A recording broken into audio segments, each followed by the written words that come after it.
Hey, dude, check it out. I'm like a real radio guy, real radio DJ. Like it's Are we hanging recording? down. Yeah, yeah. This is what I was going for. I was going for well, here we are. Da-da-da. Don Imus in the morning. Talk about a bit that was worth it.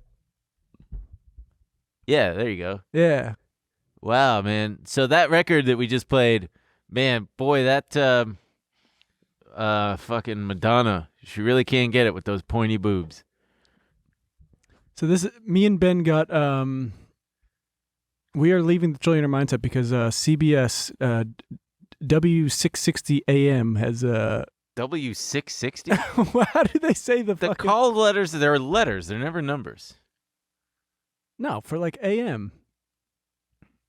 Yeah, but for AM. All right, how do I say the fucking who KFI AM 640? All right, KFI the LA AM 640 Yeah. has asked us to come do a radio show for them. And now we have to do all of our recordings like this. They told us that we have to put our mics like this. And they said, "Can you talk Lean them downward. Are you guys comfortable talking about Madonna's pointy boobs?" And we said, "Sure thing, pal." When I was a kid, I remember seeing her in the pointy boob bra, and I was like, is that how boobs really are shaped?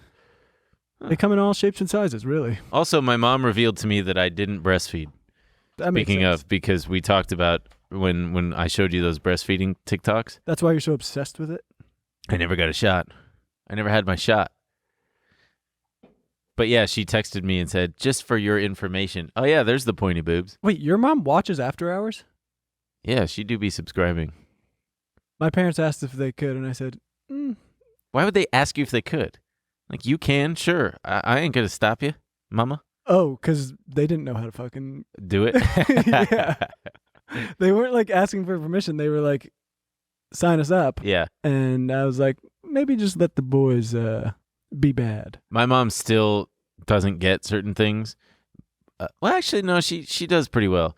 The one thing that will occasionally happen is she'll send a text. I will reply immediately, and then I'll immediately get, I'm driving with focus turned on. I will message you back when, it's like, I don't know, she had a red light, and then she puts her phone down and then goes. You just burping? Yeah, I'm not see, going that's how to. you By do the it. way, someone left a comment. Dude, there were a couple comments. A couple comments said, don't burp. So, you know what? I have heard you. You could burp, just don't do it. Yeah, in I the know. That's what I'm fucking saying. ears. I'm not going to do it in the ears. And it reminds me, speaking of the radio, there's a station here in Los Angeles called KXLU 88.9 FM. You know how many comments you're gonna get that are like, I actually like the fucking Probably a lot of that, yeah. KXLU 88.9 FM, which is the Loyola Marymount College radio station. It's a very weak signal. It's pretty much localized within a small If radius. you're not in Playa Vista, you're not getting it. It craps out when you get down to, like, almost exactly when you get into Long Beach. And on the east side, I want to say like Pasadena or something like that. But there was this kid years ago when I was a delivery boy still. I'm driving around and the middle of the day, and I was so jealous because you could only be on the radio there if you went to LMU. And I did end up weaseling my way onto the airwaves there. It's a whole story. But I'm listening to this guy in the middle of the day, and like all KXLU DJs, he wasn't really talking into the mic. He's just kind of like this. It's KXLU, da-da-da-da. What? What? Why? I'm telling a story. Why are you doing that? I'm literally like 30 seconds into it. Anyway, he took out like a bag of chips and started eating them into the microphone See, that's fucked up. on the air. That's something you would do. No, it's not. Absolutely. That's egregious. That's terrible. And then he started playing some music, and I knew the phone number, so I called in, and he answered because they don't have a screen or anything. You called the guy? Yeah, I called the station. I just said, dude, what are you doing? And he said, what do you mean? I said, don't eat into the microphone. He said, oh, you heard that? And I said, yeah, dipshit. But it was just some college kid, right? Yeah. Yeah. Still, I thought you got to have a modicum of professionalism. Dude, I love that you called him. Yeah, of course I called him. I'll call DJs sometimes. I remember calling a DJ on K-Rock and complimenting her on her ability to hit the post. You know, hitting the post is when you talk. The basketball term. No, close. Good. It's when you talk. It's when you talk up a song and then stop right when the lyrics hit. Oh, It's really hard to do. I could do that. You want to try it? We'd You- have we'll to do it queue in up a after song. because we can't play anything copyrighted. No, that's true. It's really hard to do. Let's try to do it in After Hours. Okay, why not? Yeah, let's do that. So It's got to be a song I know, though, so I Of know course. what's coming. You know what the fucking coolest thing is that I just realized recently? What? I mean, I always knew, of course, because I've heard it 1,000 times. what? You know the song Paradise City? Yeah, take me down to the Paradise City where the grass is green and the Sure. girls are attractive. There's kind of a long intro, and then they blow a fucking whistle. It just goes, whee! And then the song just goes absolutely nuts. Yeah. And I'm like, yeah. how sick is that? Yeah, it's a good song. I like Every song should do that. Intro, whistle, so you're like, okay, it's about to fuck. And then it just kicks your ass. I like Motley Crue's what's the one? Kickstart My Heart, where the guitar sounds like a car in the beginning.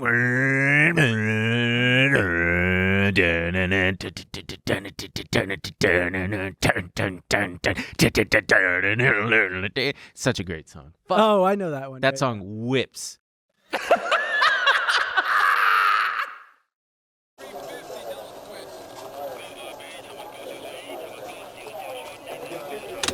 Apple shares are just getting hammered this morning. Every day they're pounding it. I'm not fucking leaving.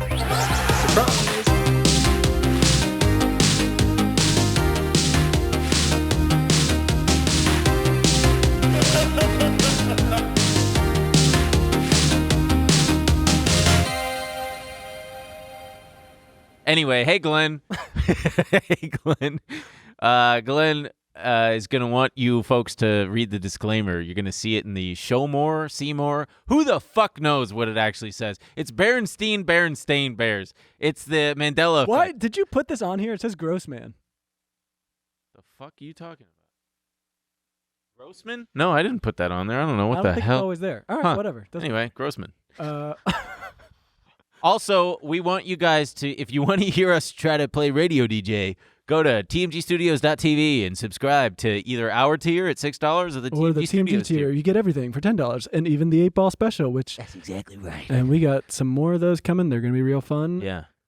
Like, subscribe, comment, do all the fucking things. Follow us on the shit. Follow me on shit. We should Follow us on the shit. We should start. My friend Adam Crouch. If you're listening, hey buddy. No, he got one out. Oh, I did need to shout out Keaton No, Turner. no. Keaton Turner. No. Friend of mine from high school and middle school for that matter. Hey, he sent me a great DM and he said, "Hey man, I listen to your show all the time and I really love it and it makes me crack up and I really like it." So, shout out to him. Fuck. He's probably fishing right now or something. Great guy. He had one of the You know how you have those friends who you just love to make laugh because they have a great laugh or they laugh at I everything? like to make all my friends laugh. Me too. Keaton, I just remember he had this belly laugh that like made it so he was a kid, so he didn't sound like that. But you get what I mean. Funny kid. Anyway, he remembered the piss story. Remember I told you how we pissed on the walls? He was there. And he said, "Yeah, I remember participating and thinking to myself, this is kind of fucked up." This is so did I, but I was doing it anyway. I don't know why.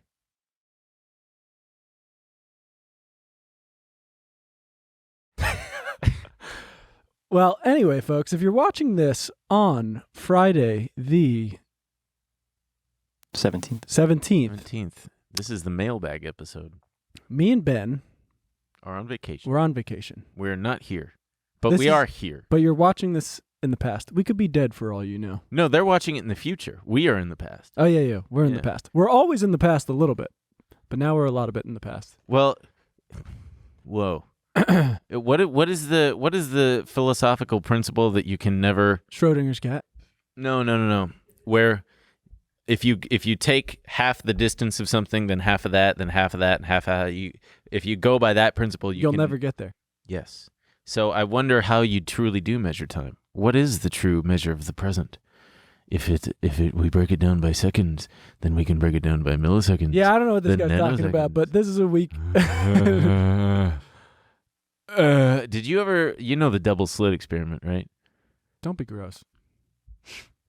That's about a lady. They try to give a lady two vaginas. Come on. Two man. vaginas. What is the real experiment? The double slit experiment, I mean, everybody probably knows it by now because I'm sure Joe Rogie has talked about it multiple times. It Really? basically, yeah, probably, because it's like one of the original What things. did they do on that show? It's okay. What? He smokes weed and he talks about monkeys. He's Okay. just like, basically Joe Rogan just goes, "Damn, that's fucking crazy. Did you know a monkey could probably rip your fucking legs off? He's not wrong. But wait, can we not look at an image, but instead a description of it? Okay, do you know what it is? In modern physics, the double slit experiment is a demonstration that light and matter can display characteristics of both classically defined waves and particles. Dude, what? Basically, when they're observed, they behave differently than when they're not. Oh, yeah. Matter that's observed behaves differently. Yeah. I didn't know that was Something like that. Yeah. Like if we look away, the particles go a certain pattern, and when you look at it, they're like, oh shit, they're watching. That's like, so when people view this episode, we are behaving much differently than when we're not being watched. I'm probably taking a big fat crap. And that's on edits. Yeah. The stuff that gets left on the cutting room floor. That floor is covered in shit. Hey, whoa, did you just burp into the microphone? What is going on? It's the fucking spindrift. It's a fucking spindrift. But that was a mistake, and I apologize. By the way, in either the bonus episode today or the one that we're going to record for the listener for last week, for us tomorrow, I want to just talk about things that we like. Well, we're also going to do the fucking post thing. Post thing? We're going to do the deep... Oh, yeah, hitting the post. I'm going to hit the post. Oh, man, we're gonna smash that post. We're going to see... And again, you got to... you can only get it if you subscribe. Did you know... We literally can't do it because of copyright reasons. I keep wanting to say that I'm on island time, but I found out that's a bad thing to say. Why? Because you know how people say it on vacation? Oh, I'm on island time? Yeah. It comes from... I think it's like a colonizer thing. They would talk about... the natives that they would try to be getting to do work and stuff, and they'd call them lazy and stuff, and they'd go, oh, they're all on island time. So when you're saying I'm on island time, you're saying like, oh, you're like a lazy native. Oh, I thought island time meant to be like I'm jet lagged. No. It means like I'm chilling out. It's like, don't bother me, I'm on island time. Ah, yeah. To account for their supposed tendency to be leisurely, not rigorous about scheduling, and often tardy. That actually sounds like a compliment, because the people who came and colonized were probably very uppity and had sticks up their butts. Yeah, maybe they could use some island time. Yeah.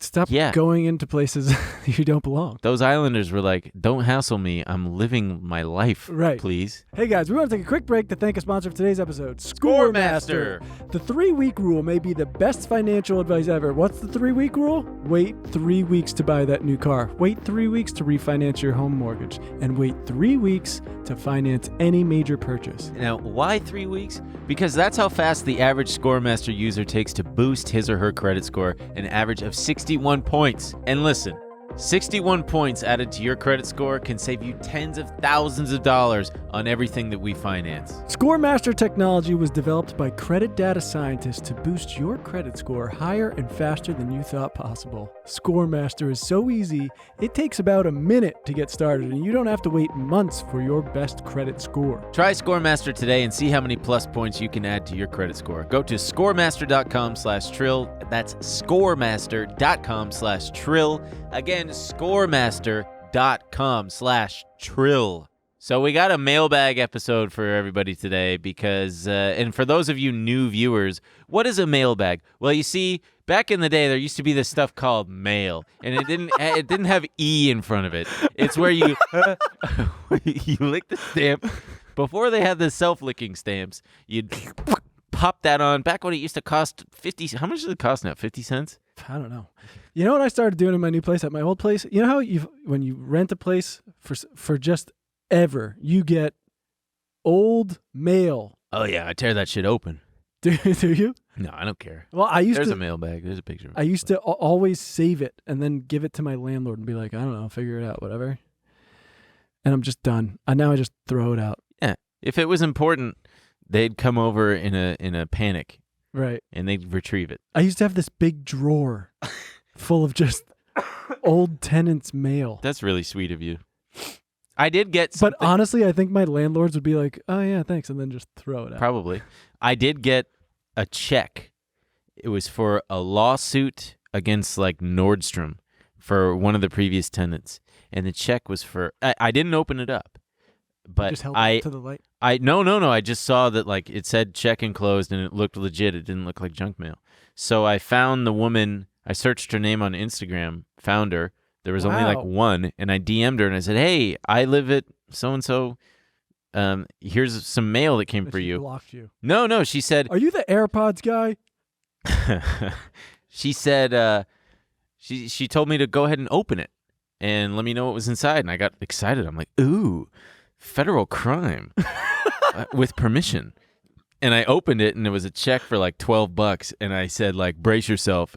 You're about to be, like, you just came up." And then I sent a picture, and she said, "Oh, man, you can just throw it away." And I'm like, "Are you sure? It's like $12. She said, "It's not worth it for me to come out there and pick it up." So I just threw it out. You should have just got her permission to endorse it. And How does that work? I can sign my name on it and just cash it? oh, Because she would have to endorse it over to me, right? yeah, I don't know. She would how have to she would sign do it. Yeah. So you see, back in the day, there was these things called checks. Checks. It was before you Venmo each other. Yeah. So a mailbag episode is where we asked you guys to send us questions, and this is where we answer those questions. And there's a bunch of dirt all over my desk. I wonder how the fuck that happened. That was me. Oops. I came in here doing, I don't know. But I'm seeing the first question. This one's very relevant because we were just talking about music. Kick it off, baby. I got to say, I don't love the tone. Who asks this question? This is a man or woman or whatever by the name of Gus. Gus. Goose. Dog ass name. No, cut that. No, leave it. He said dog ass name. Why? Because it's 3 letters? I don't Because know. Gus is a I don't dog? think I've ever known a person named Gus. It was always dogs. It's my dog, Really? Gus. Huh. And then you call it Gussie. Hey, Gussie boy. Dogs named Gus do be having a Gussie. What did Gus want to know? He says, what does Emil think of the new Angel Olsen album? And then he says, do you guys have any music recommendations that aren't Bruce Springsteen? That's all him. I've never listened to an entire Bruce Springsteen album. Okay, but that's like that's such a snarky way to phrase, hi, I'm looking for music. Do you have anything that's not Bruce Springsteen? Yeah. Yeah, what the fuck? Well, what do you think of the new Angel Olsen I album? love it. It's great. I didn't get to listen she's to it yet. going back to the whole like country thing. It's fucking beautiful. Nice. You know, Very cool. heartbreaking, Yes. doing her whole haunting voice thing. It's amazing. What do you want to recommend to this goose? Well, this is another thing too. When people want music recommendations, you got to tell me what you like. You can't just be like, do you have any music recommendations? It's like, I have pretty eclectic taste. What do you, Same. how can I even begin to give you recommendations when your only note is no Bruce Springsteen? Yeah. First off, give Bruce Springsteen a chance. He might love Bruce Springsteen. Oh, Be like, maybe- I'm tired of listening to Bruce. Maybe he's such a big Bruce fan that Yeah. he's like, you got anything that's not Bruce? Because it's all I fucking listen to. I'm going to take it as that. I like give that. him 5. I'll give him 5. 5? Yeah, 5. Is that too many or too few? I don't know. It's hard. I like a lot of old stuff because I like albums. Sure. And the 1970s is the best decade for that. They really perfected the album. Electric Light Orchestra. Deep That's a great one. I'll Voice. go with it. I think it's fun too. They're all different, right? Different albums would feel like different things. Yeah. Some of them are like, you ever heard of the... Do you hear that noise? No. All right, doesn't matter. There's a David Bowie album where he completely forgets the entire recording sessions. What? He was in such a cocaine psychosis. Oh, yeah. I remember you saying this. Station to station. That's fucking cool. And he's just coked out of his mind? He doesn't remember recording it. Wow. And it's so good. Well, he, of course, doesn't remember now because he's dead. He doesn't remember much of anything. Well, no, he didn't remember when he was alive. Christ, I don't know how to, I don't even know what this guy's looking for. Japanese breakfast, I recommend. I would also recommend some older Broken Social Scene. That's good. Older Broken Social Scene. Yeah, Wow. yeah, of course. Some good. You Forgot It in People. That's a great album. Oh, man. Remember the song Swimming? Yeah. Yeah. Insane. I haven't thought about that band in so long. Who else? What else you got for me? I'm a big fan of Kimbra. I also like Kim Petras recently. I'm into good pop a lot. I like good pop, but I also like, metal. I also like some good. You want to talk about a good album? Leviathan by Mastodon is a great album. Wow. Ty Segall, we both like Oh, Ty Segall. don't even. I'm a big Ty Segall fan. He's got another album coming out this summer. He's What, always does it touring. have like 50 songs on it? No, I think it's a regular like, probably 10 to 12 song LP. Oh, that's good. He's always touring. Yeah. Some of the most, all of his projects are super fun. Ty Segall, Fuzz, his proto metal band, the Ty Segall Band. George Harrison. George Harrison. What is the George Harrison album? The one that everybody that's great. Oh, All Things Must Pass. All Things Must Pass. A triple LP. Fantastic. You know how crazy it is to fucking John and Paul are always like, yeah, shut up, George. Like, we don't want to put these songs on the album. Jealous. And then to just be like, okay, I'm going to put out a triple LP of the greatest songs you've ever heard. Yeah. Yeah, fuck you. Assholes. Oh, Land of Talk is a phenomenal band. Just go on Spotify or Apple Music or whatever, and I think they only have 5. They're all good, but start from the bottom and work your way up. Phenomenal fucking band. Holy shit, man.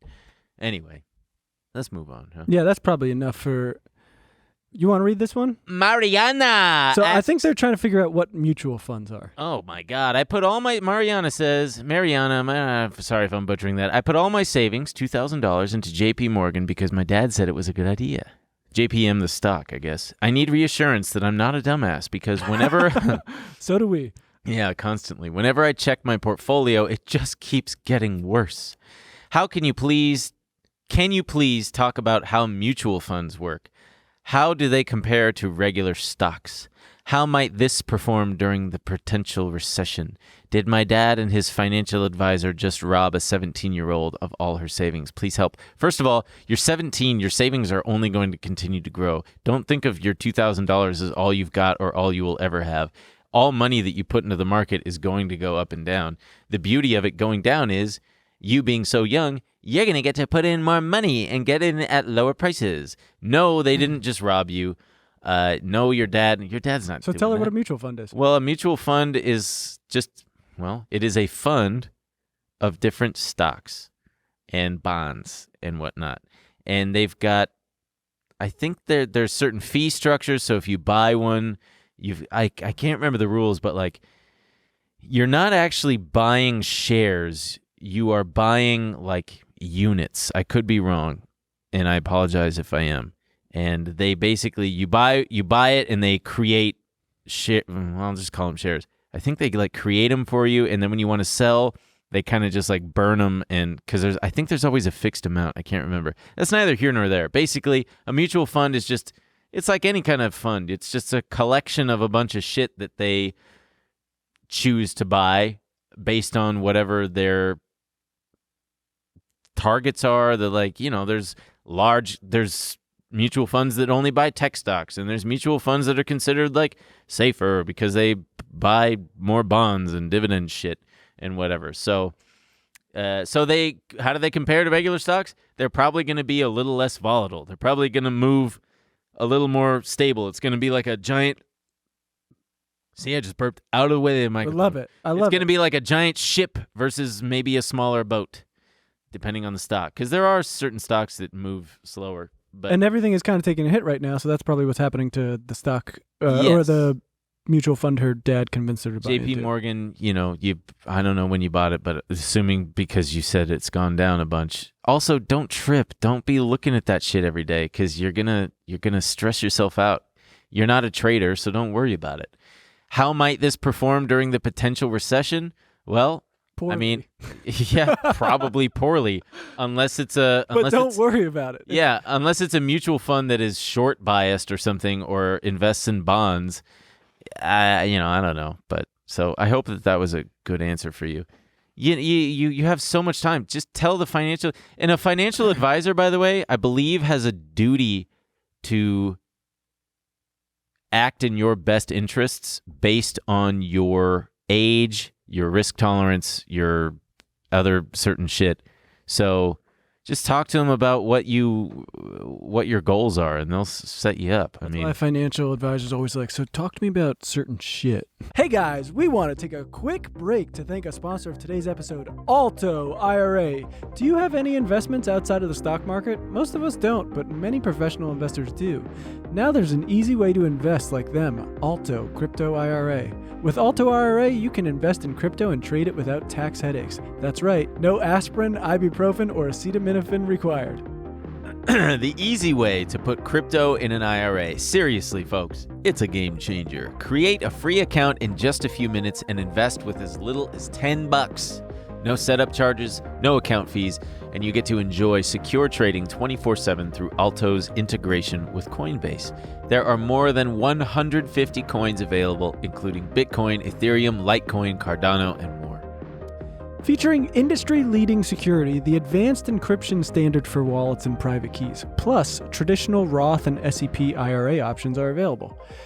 There are multiple ways to fund your account: cash contributions, transfer cash from existing IRAs, or roll over an old 401k. Open an Alto Crypto IRA account with as little as $10. Just go to altoira.com/mindset. That's ALTOIRA.com/mindset. Start investing in cryptocurrency today. Go to altoira.com/mindset. Here's one from Kevin. I have a very important question for Ben. How would you recommend taking acid for the first time? You seem to know a lot about it and would love to hear your thoughts. P.S. Ben, get your dog on the pod. You have taken acid more, like you've taken a full dose. I never have. You never full tabbed? Never. Really? Never. Only a half. I also don't know how I feel about, I don't know if I want to recommend to people to take high-grade psychedelics. It's fun for us, but we made the decision to do it on our own. And when you say us, you mean you and me? Like, we've done it. Yeah, and we didn't do it through any... Right. I don't want to be like... I don't want to encourage anyone to do it. I don't know. If you might be a person who might be... Right. I would say inclined... this. Do it with very close friends in a very good environment. Yeah. Every time I did it, especially in like the early, when I first started doing it, it was always with like my closest friends I grew up with. Yeah. And outside in nice nature. Yeah. I'm going to go ahead and say take it at church with your parents, but don't tell them and just let it flow, man. No, I don't want to. I also don't know how old this kid. I don't want to be the Kevin podcast that's like, take fucking drugs, dude. Yeah. Hey, dog, you should gotta take drugs, man. You should fucking take acid. Wow. Just be careful. Also, do not full tab for the first time. Yeah, take a halfie or something. That's what I would do. I would probably. Well, that's exactly what I've done. Full tab gets very intense. Yeah. Well, what do you? Let's kick the next one, huh? So this one's from Rocco. Dog ass name. Yeah. Jeez. Oh, we got dogs. Are you guys? Dogs listen to the show. Watching the show. I think actually this is funny. Our producer told us that our show is the only thing that can calm down his dog. Remember when? Cool. Remember? Yeah. So when they leave the house, they have to put on the show. Yeah. And one time they were going on a road trip, and the dog was in the back seat getting a little anxious, so they put on the show, and the dog mellowed out. Damn, man. So maybe it's just a bunch of dogs being like, I got some questions about crypto. Yeah. What up, dog? Well, I got a question about how your So this person, work. so Rocco, good boy, says, I want your opinion. If crypto is actually dead this time, I'm no expert, but I feel like it may not reach a new high in a very long time. So many wagey paper hands, bitch, Jesus, Rocco, bought in and got burned. Why would they trust the new shit coin or legitimate project that pops up again in the future? You want to go first? No. Okay. I don't know. It's tanked before and then reached all-time highs. You can never tell. I think it does seem like people are talking about it way, like when we first started the show, it felt very much like it was kind of hitting a moment of legitimacy. Everything was kind of happening. You like the Crypto.com arena, like all the Matt Damon ads. That was kind of the peak of the celebs coming out. Yeah, ever since then, I'm not saying we had anything to do with it, but it's become so much more of a joke and less trusted, I guess. It's just it's just like almost a parody of itself, which is. But I also think that's the nature of it. I think some of those guys have a good sense of humor, and it seems like they're almost in on the joke sometimes. But I don't know. I can't see someone wanting to get in on these serious. With most things, when you have like a big watershed moment for something like Bitcoin, like crypto, where you've had all of these shit coins come and go, and you had the Dogecoin thing. By now, people know better than to buy not only shit coins, but projects like Luna and Terra or whatever that have pie in the sky, too good to be true things. I would hope people learn from that experience. But Bitcoin itself has gone through these cycles where it spikes up and then tanks and then it takes a while for it to come back. You know, it's possible that it goes back up. It is interesting because in the world of tech, the first thing to pave the way tends to not be the thing that ends up being the standard. Like you look at AOL, you look at, I don't know, pretty much, I can't remember what like the first personal computer fucking was. Oh, dude, or fucking Skype now. Sure, Skype. But I mean, you look at Microsoft. Microsoft has survived. eBay survived. There are trailblazers that will continue to stay on top, but that's different because they do that via acquisitions and they do it through all sorts of, they raise money, but like something like Bitcoin that's decentralized, who the fuck knows? I certainly would avoid, as always, I feel like it's an evergreen thing to just avoid shit coins and do it, you know, it's your choice, man.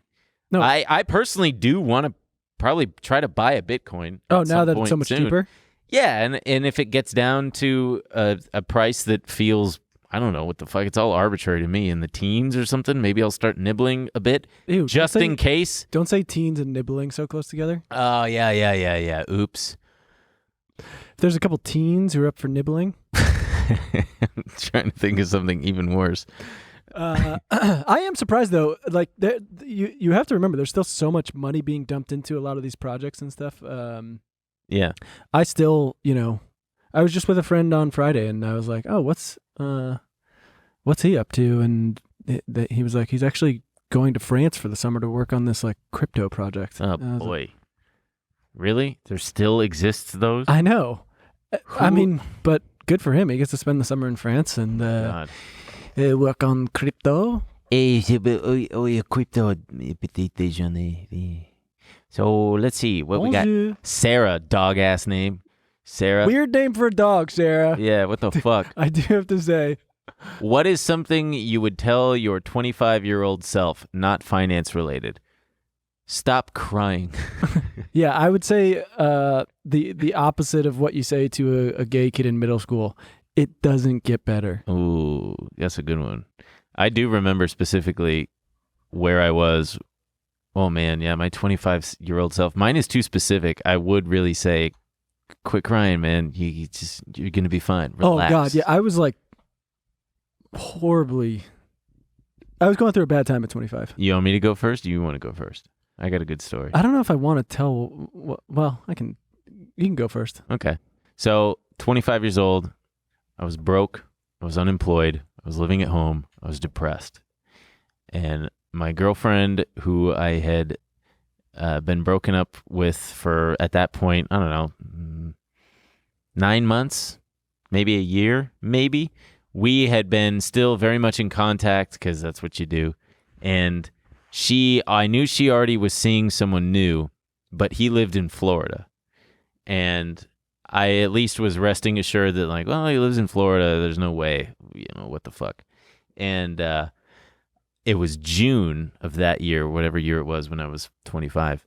And I went to be an au pair in Madrid with this family. The Spanish family. That sounds great. 4 kids. Super great. Yeah. It was my second time being an au pair for them. I had done it at one point before. I was going to be there for like 5 or 6 weeks. And on like day 3, the parents go out for dinner, leave me with the 4 kids. And I am just like a nervous wreck. Just emotionally, I'm like, fuck. They had a nice little apartment on like the 8th floor of this building.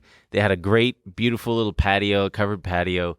And it's like 9 p.m. on a Wednesday, and the sun sets super late, at that latitude or whatever. Hey guys, we want to take a quick break to thank our sponsor of today's episode, Manscaped. Gentlemen, all men strive for gold in their life, right? Gold medals, gold watches, gold everything. However, there's a certain type of man who goes the extra mile. He walks with the confidence of an eagle and giggles in the face of danger. He's a big, hairless winning machine, and when he unzips his pants, he sees platinum? That's right, Emil. Manscaped would like to introduce you to their best and biggest ultimate hygiene bundle yet, the Platinum Package 4.0. Manscaped is the leader in below-the-waist grooming. Now trust them with the whole shebang. Join the 4 million men worldwide who trust Manscaped by going to manscaped.com for 20% off plus free shipping with the code TRILL.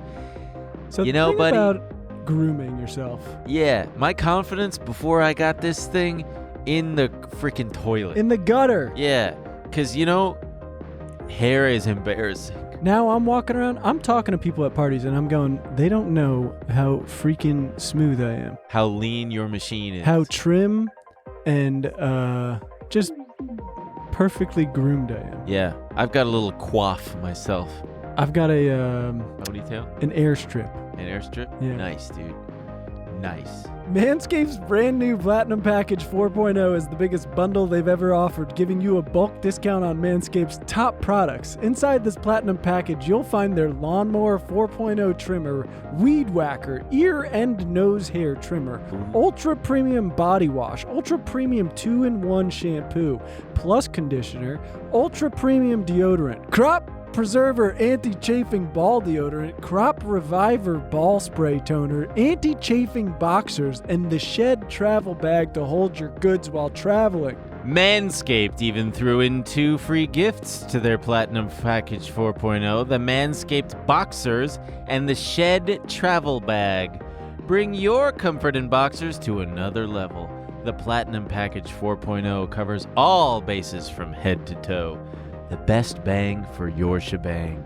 Get 20% off and free shipping with the code TRILL at manscaped.com. That's 20% off with free shipping at manscaped.com and use code TRILL. It's time you enjoyed the finer things in life and got yourself a Platinum Package for your Platinum Package. I'm out there and I'm looking at my phone and I see on Instagram that she posted a photo of a one-way ticket to Florida. And I just... panic. Brutal. I'm like, what the fuck is this?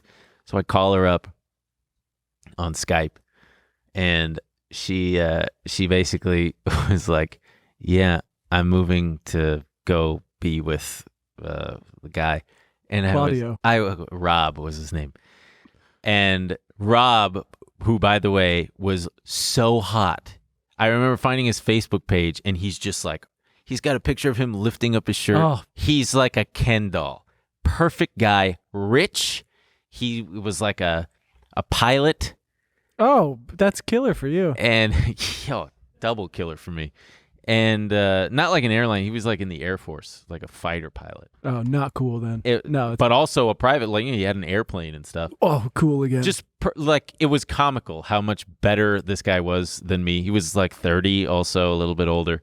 And but you were an au pair. Yeah, I had that going for me. They were paying me $100 a week. But so then she said, I don't want to be rude. I've got to go. I can't talk to you anymore. And click. I just started crying. And the kids come out because they like hear me. And the 2 younger girls didn't speak very much. The youngest didn't speak any English. Second youngest barely spoke any, and the 2 older boys could speak. And Juan, the oldest, was like, Ben, what is wrong? Why are you crying? And then Diego, who had a raspy voice, was like, it's okay. Da, da, da, da, da. Wait, how old are these kids? Juan was like 15. Diego was like 12. And just trying to console a weeping. Oh, and I was like, it was like body crying. It was like, couldn't even fucking breathe kind of crying. And they were, I had stopped my brain and heart had stopped crying, but my body was still crying. And they were like, what is wrong? And they weren't French, but what is wrong? And I tried to explain it in terms that they could understand. Like I tried to dumb Heartbreak down for them. But I did it through like, sometimes you really love someone and they don't love you back. Jesus. I'm getting so sad just but listening to they this. all four were like the two of on each side, just like, comforting me and being so This sweet. is like out of a movie. Little did I know that I think Juan was really worried.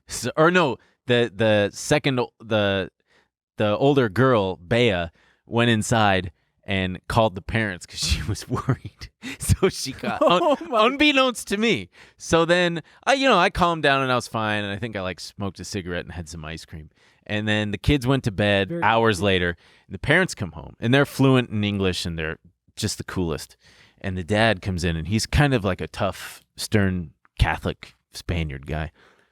He comes in my room. Ben, you okay? And I was like, yeah, what do you mean? And he goes, Bea called me when we were at dinner. Crying like little baby. No. He spoke better English than that. He said, Bea called me when we were at dinner. She said you were really, really upset. And then even him asking me that made me kind of start to well up again. And I was like, oh, no, I'm fine. I just some girl stuff, And he said, well, I'm a little worried. Like, she said you were very upset. And I was like, no, I'm cool. I promise. He's like, no, man, the whole neighborhood know you cry like baby. Again, he didn't speak that poorly. But then, then I was stuck there for 6 fucking weeks. All I wanted to do was go back home and like start to pick my life back up. I feel like that's a perfect place to be. Like, it is, but it isn't. It is when you have a career and you're like in a good spot otherwise. But I had nothing good to go back home to. It was like, oh, I got to go back home. Yeah, but I want to 6 weeks start of now. Just go meet people. Sure, and... buddy. Oh, I had sex with one woman and it didn't even happen. I wasn't even talking about sex. Just like. Oh yeah, but I mean, who am I gonna fucking? I'm so depressed. I'm depressed out of my mind. Sure. What am I gonna do? I don't know. I feel like sometimes it's better to be away from. I don't fucking know. So, if you're 20, what would I tell my 25-year-old self? I was also going through a very similar. It was just the most depressed I'd ever been from Heartbreak, and you just got to keep going. But I was in Brooklyn. Yeah. And I just kept being like, I can just power through this. Yeah. And I lived with roommates, and I just didn't want to be like this fucking weepy roommate. And so I would go on these walks, and there's nowhere to fucking cry in New York. And I finally found this like street in Brooklyn, so I would just walk around it, and when I would get like overwhelmed, I would just go, because it was always pretty empty. There was like warehouses and stuff, and I would just go cry. Yeah. Sometimes and then you gotta go cry. And then I was just crying so much. It was crazy. And I remember I went to go see, I think Paddington. No, the new Jurassic Park had just come out. Oh, cool. And I was like, I'll just go see that, get my mind off it. I'm just like crying the whole way through Jurassic Park. And I'm like, this is psycho. So I was like, I gotta leave. Yeah. And I remember I went and I was just crying behind the movie theater. And I was like, I can't do this anymore. And I called my mom. Yeah. And I was like, I don't know what to do. And I just needed help. They like helped me find therapy and all this stuff. Oh, that's good. But, oh God, it was so bleak. The last time I cried in New York, I broke up with this girl. Huge mistake. I was in love with this girl. Why'd you break up with her?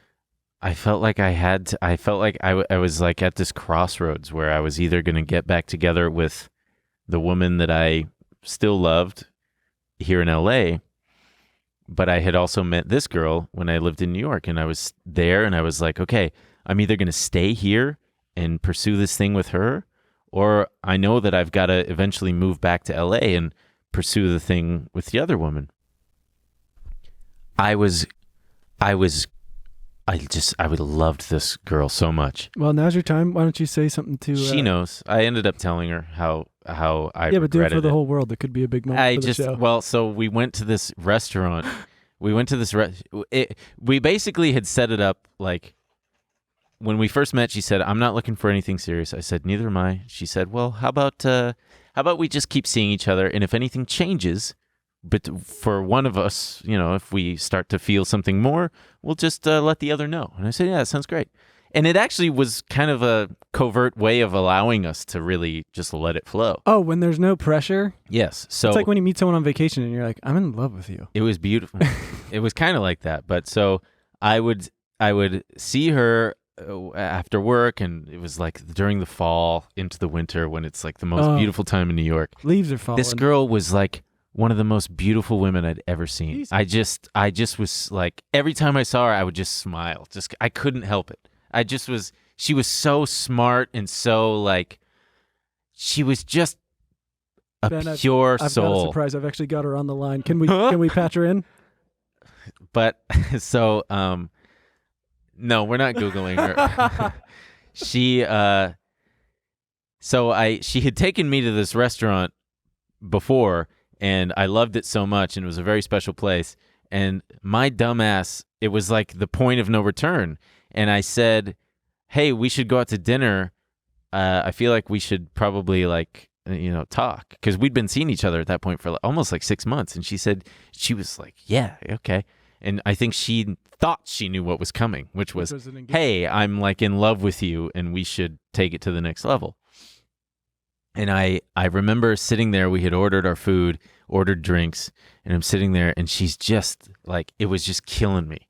And I said, so, and she's like, yeah, smiling at me. And I said, I think we're in love with each other. And she said, yeah.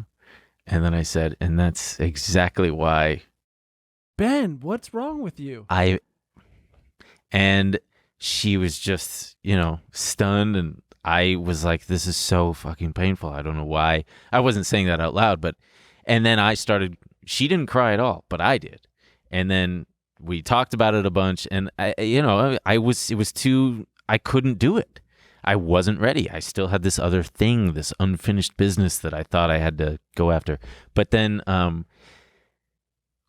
when we left and parted ways, I had this big coat on with a hoodie, and it was a Friday night in the city, and I put on my headphones, and I just walked super slow and was just crying. Not like but I just was like, fuck, I don't want to be in this position. It was just such an impossible position.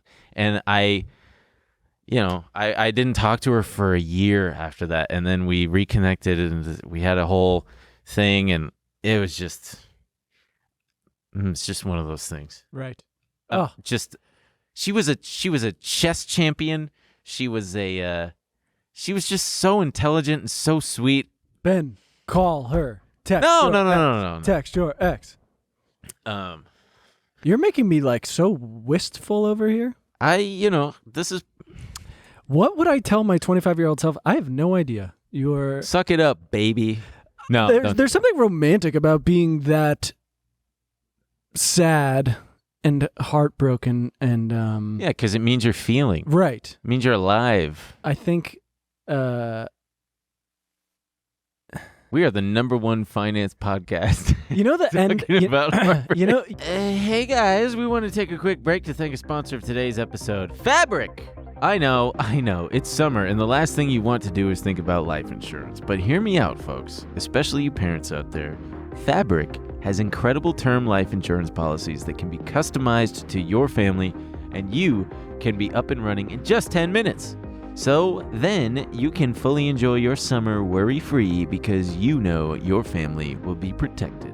Fabric was built by parents for parents to help make it easier to manage your family's finances. Fabric is all online, so everything is on your schedule. You don't need to schedule anything or make time for phone calls or appointments. Just apply online when it's convenient for you. It takes less than 10 minutes to apply, see your quote, and then personalize your quote to fit your family's needs. You could be offered coverage instantly with no health exam required.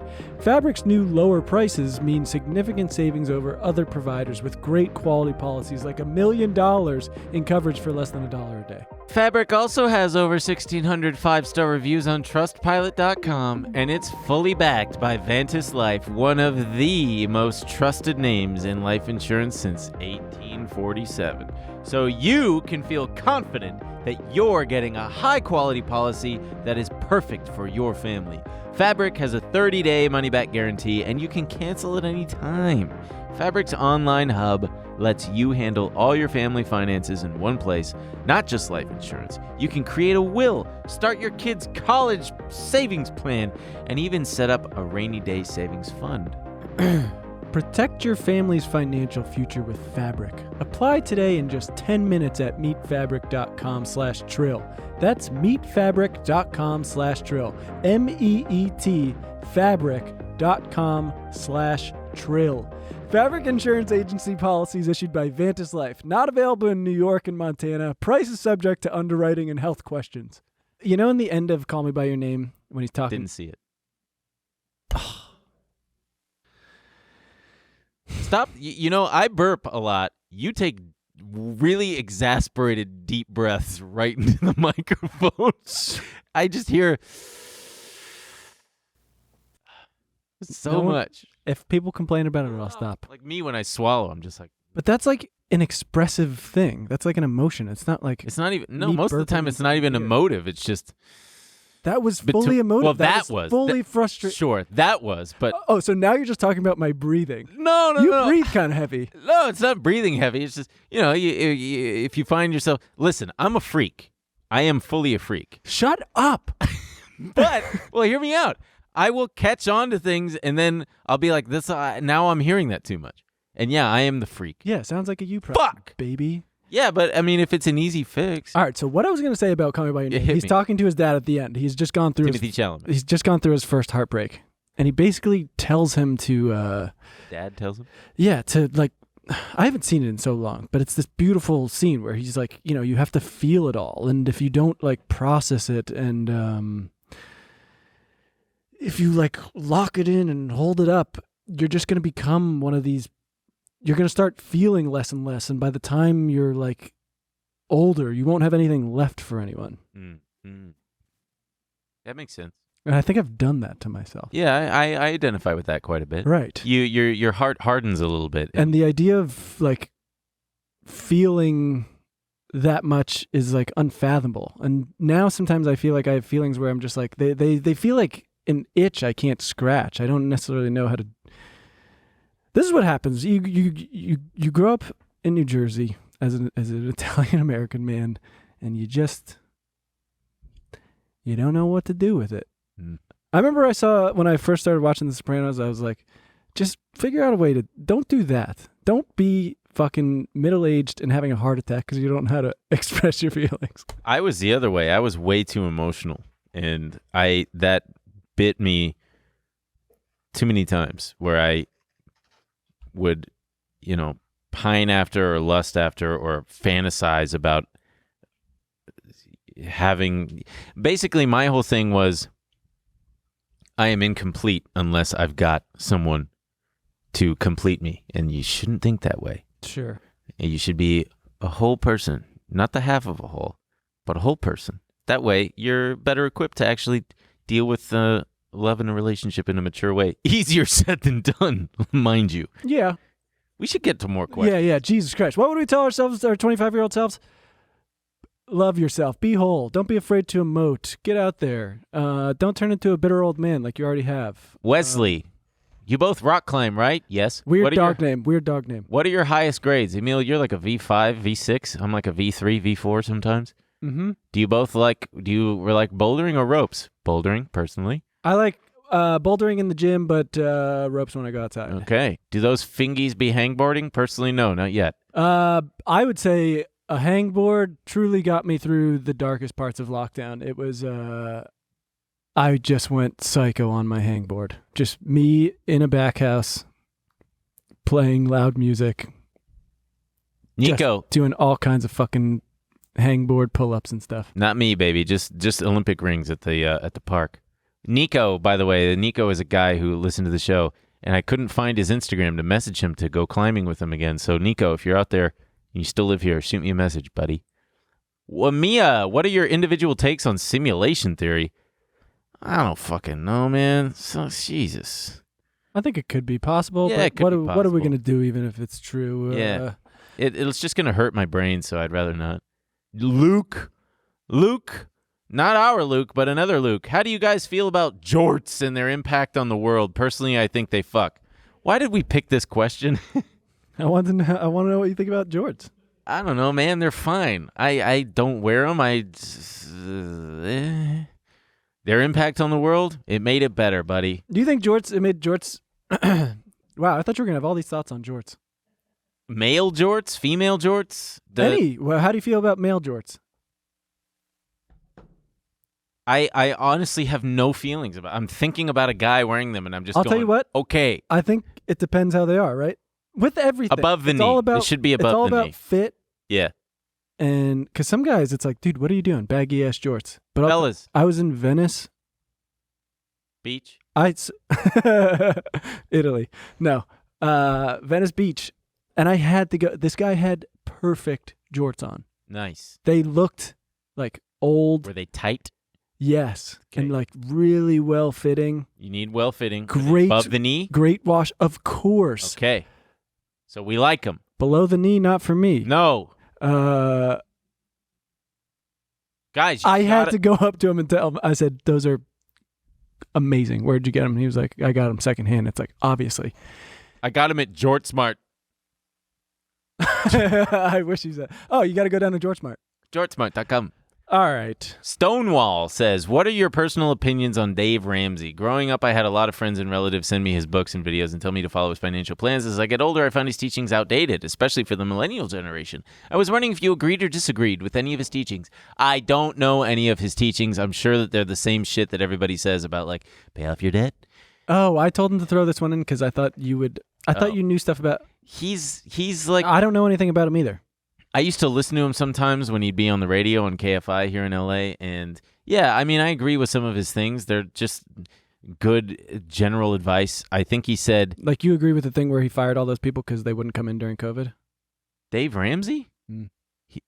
What? Really? Yeah. Oh, yeah. Kind Well, of fucked up, Ben. man, well, I disagree with that. But I know that his whole I think that's the guy. I don't know. Part of his whole thing is pay off debt first. Like right. your priority, Or saving anything. pay it off. If you got high interest rate debt, that should be your number one priority. So says him. Do I personally agree with that? Yes, absolutely. Because it only makes sense. If you're paying a high interest rate, buddy, get the fuck out of there. Don't spend more than you take in, I think is probably one of his things, which is like, that's not him. That's just a general thing. Like, hey, that's how you... Don't live above your means. Yeah, don't live above your means. Probably don't take on additional debt and, save, whatever. So, yeah, I do find his teachings outdated because I just find that he's an old guy and you should be watching this show instead. So, why don't you pull a thing out of your friends and family and relatives thing and just send us to them? This is kind of a cool one from Cole, another dog or cat. Is money the end-all, be-all in America? Yeah. I've put quite a lot of thought into this, and in the consumer-heavy culture in which materialism has plagued, there does not seem to be a light at the end of the tunnel. Kind of. I mean, it's a weird thing where, you know what? It's funny. People wrote in questions like, someone literally wrote like one of those dumb hypotheticals. If you were offered $1 million to eat like a literal shit sandwich, it's a sandwich with just shit in between two pieces of bread, would Do you? it for free. But I was literally like, I was reading this and I was like, yeah, I would choke down that fucking sandwich for $1 million. Yes. And- Are you entertained by my answer? But it's like, What kind of shit are we talking? I wish that wasn't the case. Like, I wish we lived in a world where I didn't have to consider eating shit. Well, and I wonder what that question means exactly. Is the end goal to get as much as possible? Depends on what your goals are. I think he's saying, Does money run everything? Yeah. It does, and it sucks. I think it's kind of hard to, well, I don't want to say that, but Like money in politics, that's what governs, that's what dictates where funds get allocated. That's why we don't have good infrastructure. That's why we don't have good public transportation. That's why we have piss poor healthcare. But I think it's because of money. You need to fight against it somehow and get above it. And even though it does control your life, you can have a good life without, or you could do your best. Yeah, because do your best. The real stuff, friends and family. Yeah, that's right. Being around people, being kind to people, helping people. Find Dave Ramsey. Making people laugh, them making you laugh, loving people. Yeah, kissing. Everything is love. Crying in front of 4 Spanish children. Having them so worried they called their parents. Yeah, they're so sweet. I think Juan is now working on being a pilot. Benito, cry like baby. That's not...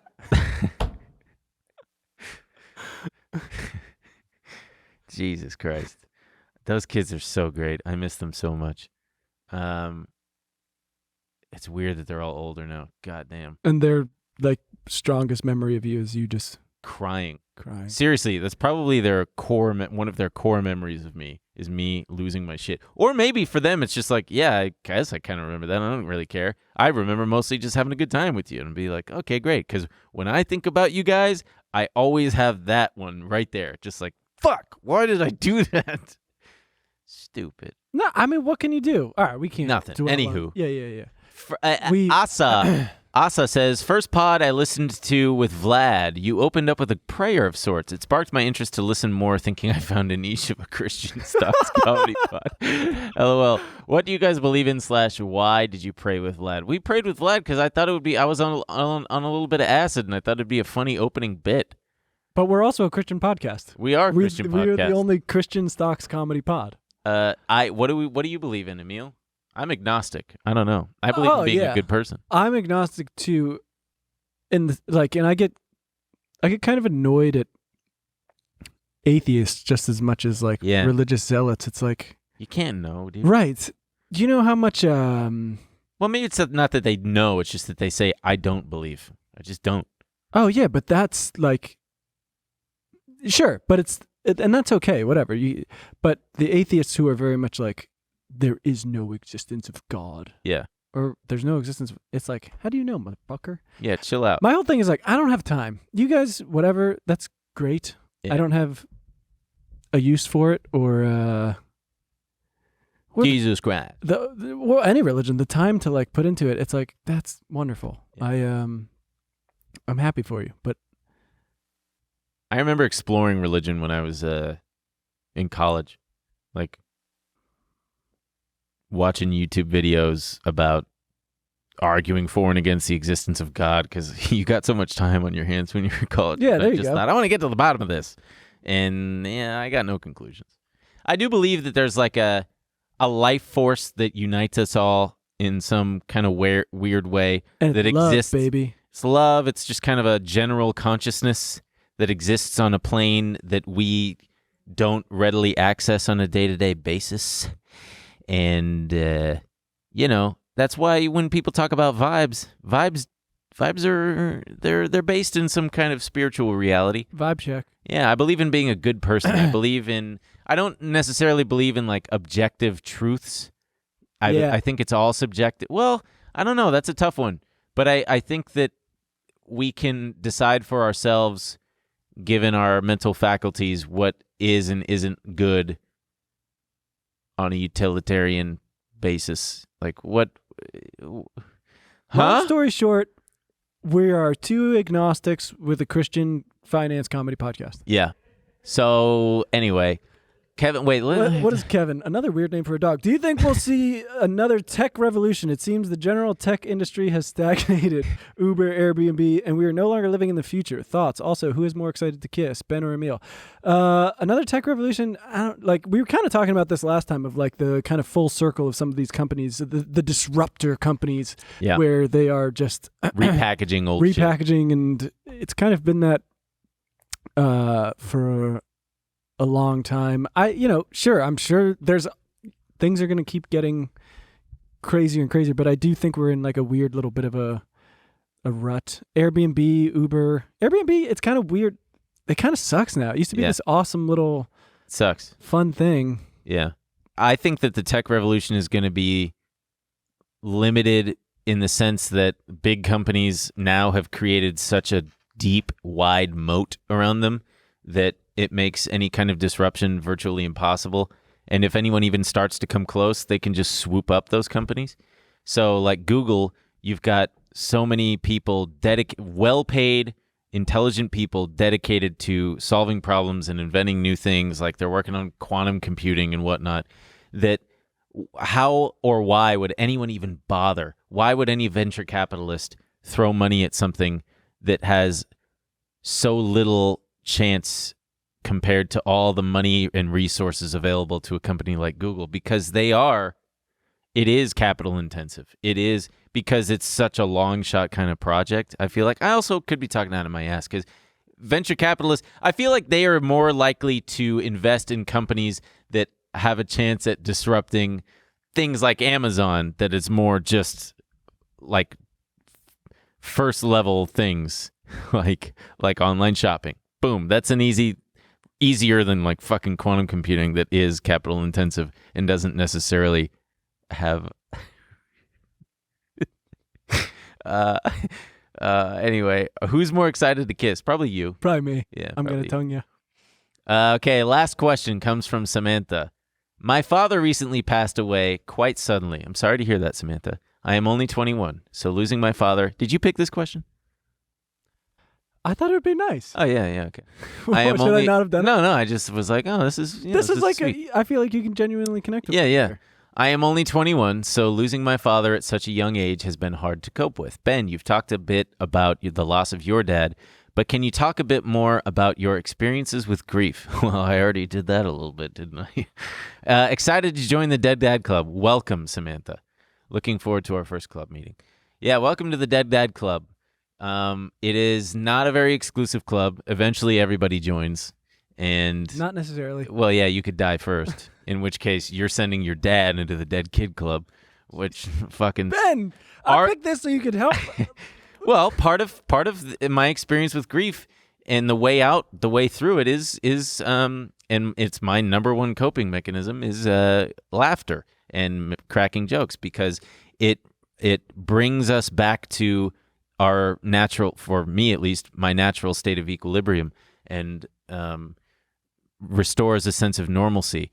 Because when you experience a grief that profound, it just throws you off, and you are thrust unwillingly into an emotional state that is so unnatural. It is actually very natural because you feel it. It feels so profound and so heavy. It's like, oh, this is the other part of life that nobody tells you about. This is what it feels like. It's just it's indescribable. And being put in that mindset, in that headspace, is it's tough. It feels like, I don't know, it's surreal that the rest of the world just keeps on chugging. Like, I remember going home from the hospital to like get my dad's cell phone and his keys and stuff. Come home and the dogs have no idea. The dogs are excited to see me. Go up into his room and it's like his life was just still going up until a few hours ago. There's his shorts, there's his shoes, there's, all this other shit. His toothbrush is probably still wet. And you go outside and people are just making a left turn on the arrow and just doing their thing. They are completely oblivious to the grief that I am feeling right now. Not only that, but they are completely oblivious to the fact that it could happen to them. And it's just this amalgamation of things like that. And then what is unsettling is the very human, normal emotions creep in. Like, you get the pangs of horniness still. You're like, oh my fucking God, my dad's dead. And then a girl with great boobs walks by and you're like, fuck. Oh wait, I'm still sad. Seriously, it's very real. And you're like, oh man, I'm so sad. Oh, I gotta pee though. And you're pissing. Or like, damn, I'm so sad. Oh, I gotta wipe my ass. I gotta eat. You have to remember to eat. I could go on and on, but my experience with it is that it's just something that nothing can prepare you for it. And I'm sure you're well aware by now, Samantha, and I'm very sorry that you're going through it. But the best thing that I did was not drink or do drugs to try to numb out. Because like you said about the heartbreak in Call Me By Your Name, you gotta, well, it's kind of along those lines. You gotta feel it. You gotta just let it run its course. And it will run its course. And it is true that time heals all wounds. Unless you don't feel it. Then you become an angry Italian man. Yeah. You can't feel anything. You become a fucking angry Italian man. But, it's to lose it. I was 23. You're 21. It's really hard to cope with. It's the heaviest shit. It's so fucking heavy. What about spending time with your family? Spending time with your family is a big one. It changes your whole dynamic with your family. And depending on the relationships you've got, it definitely brings you together. I remember a friend of mine, when he was already a member of the club, and when I talked to him afterward, he said it so beautifully. He said, it's like your life is a stool, and the legs of the stool are your support system, your family and friends and whatnot. And it's like one leg gets ripped out from under you, but then the other legs rearrange themselves and just become stronger. And they become the new supports, just structured a different way. And that's lovely. Yeah, I really liked it. This has been the saddest. I'm like emotionally drained.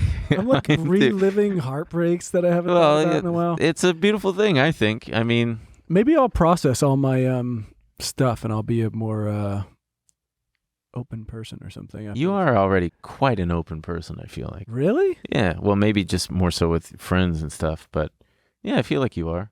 I'm probably too open. I also don't know how I feel about telling people like humor is a good way to do it. Like I find sometimes it's me like avoiding, like whenever there's been someone like dying in a hospital or whatever, mm-hmm. and we're spending a lot of time in the hospital, I find I'm like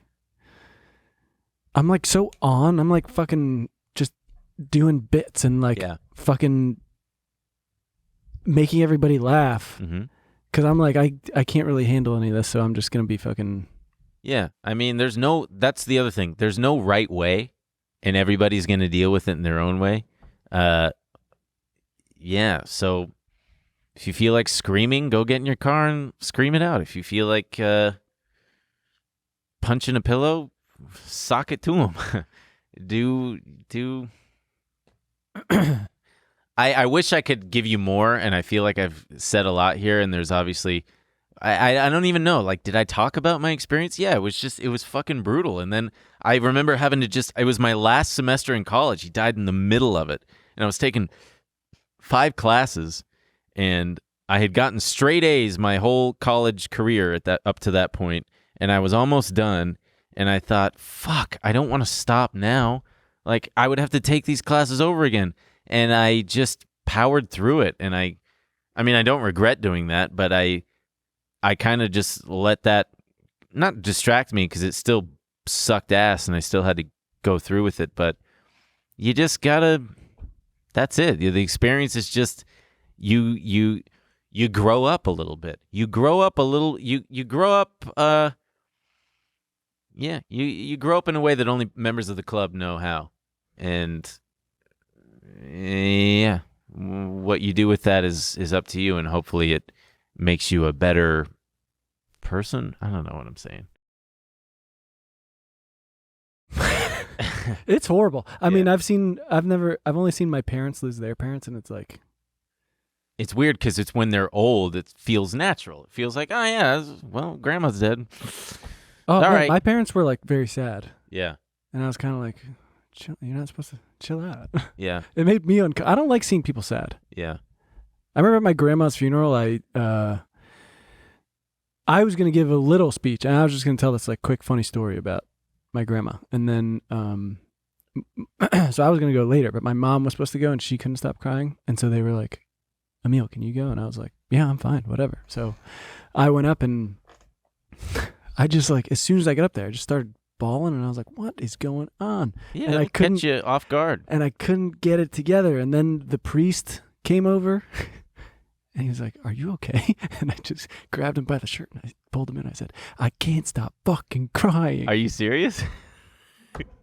That's a very you. I imagine you grabbed him by the shirt and crying. I can't stop fucking crying. Yeah, that's kind of a. I mean, that's kind of a. Yeah, it's kind of a way. I remember the first like 3 days sucked because you eventually fall asleep, and when you wake up, there's like 3 seconds where you don't remember, and then it pops up. You're like, oh fuck, Dad's dead, and then you're like, ugh.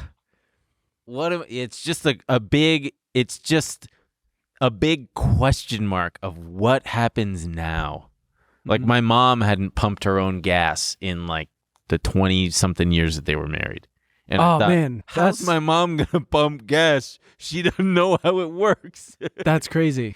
Yeah. That's so nice of your dad. He would go fill her car. Yeah. Well, it was more so because he was OCD and was like, I gotta go to the cheapest 76 station and I gotta log the miles or whatever the fuck he did. I think he also he was the one in charge of he was like in charge. My mom didn't worry about anything. He took care of the grocery shopping. He took care of all things money related. So she went through the shit. And then what sucked is my brothers had jobs or were in school or whatever. So, but my mom and my schedule lined up in such a way that I was the only one home for like, I don't even remember what feels like months after. And she would come home and go into her bedroom and start crying. And I'd be high on Adderall in my bedroom trying to do my essays. And I'd be like, I gotta go fucking comfort mom. Like not in a bad, not like fuck, but just like, well, it's my duty. Gotta go in there and like. Just like on Adderall. It's okay, too, mom. So you're like, how can I best comfort her? It wasn't like that, but I definitely was like, I mean, the shit, what she was saying was so like profoundly sad. It's like, how do you even comfort someone? She's like, I wanted, he had just retired and like, what am I going to do? And I just was like, well, you're going to, I don't remember. It was over 10 years ago. This episode is heartbreaking. Well, it's part of life, dude. Sometimes it do be that way. We should wrap it up though.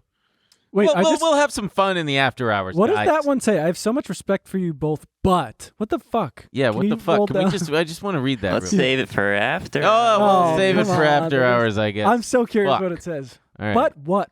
All right. But you're both ugly. This has been a weird one. Yeah. So we didn't talk about. Well, I guess a mailbag episode. We're not necessarily going to talk about stocks. When we asked for the questions, I said, ask about whatever you want. Yeah. You know what it is? We get a lot of stuff that's like, I have $10,000. How can I not work for the rest of my life? And it's like, you can't. Yeah. Buddy, if I knew. Like, they're like, if I have $13,000, where can I put that? So I never have to. And it's like, what?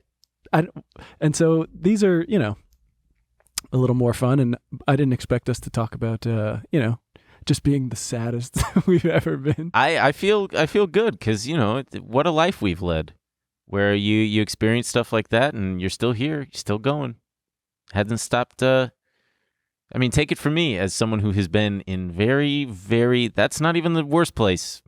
Yeah, Both of those that's stories. I was joking a little bit of like it doesn't get better, but you just got to continue to keep doing work and stuff. Yeah. And you kind of think that at a certain point you're going to be like, well, I'm just going to be 32 and everything's going to be good. But it's fucking not. It doesn't get better in the sense that life doesn't get easier. I mean, it does. It has its ups and downs. But it doesn't get better in the sense that like as you get older, you're just going to get more responsibilities tacked on. You're going to have more letdowns. You're going to have more things, and that's okay. Just it's about how you react to them and how you choose to learn from them and continue to grow as a person. Because as long as you're still growing and whatnot, then that's all that matters.